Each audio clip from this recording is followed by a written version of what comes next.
നമസ്കാരം. ജില്ലയിലെ പ്രമുഖ CPI നേതാവ് BJPയിൽ അംഗത്വം നേടിയെന്നുള്ള വാർത്തയാണ് ഇപ്പോൾ പുറത്തുവരുന്നത്.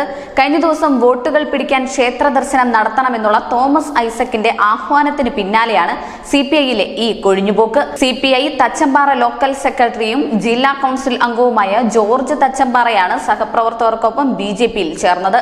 തച്ചമ്പാറ ഗ്രാമപഞ്ചായത്ത് 4-ാം വാർഡ് കോഴിക്കോട് മെമ്പറും ആരോഗ്യ വിദ്യാഭ്യാസ സ്റ്റാൻഡിംഗ് കമ്മിറ്റി ചെയർമാനുമാണ് ജോർജ്.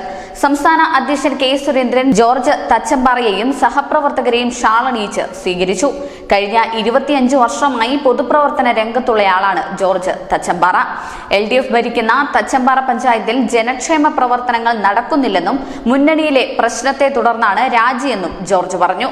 പ്രധാനമന്ത്രി നരേന്ദ്രമോദിയുടെ ജനക്ഷേമ പദ്ധതികളും പ്രവർത്തനങ്ങളുമാണ് BJPയിൽ ചേരാൻ കാരണമെന്നും അദ്ദേഹം പറഞ്ഞു. CPI branch secretary, local committee അംഗവും ബ്രാഞ്ച് സെക്രട്ടറിയുമായ ശങ്കരനാരായണൻ, കിസാൻ സഭ പഞ്ചായത്ത് സെക്രട്ടറി തുടങ്ങി നേതാക്കളായ 15 പേരാണ് BJPയിൽ ചേർന്നത്. അടുത്ത ദിവസം 150 പ്രവർത്തകർ BJPയിൽ ചേരുമെന്ന് നേതാക്കൾ പറഞ്ഞു.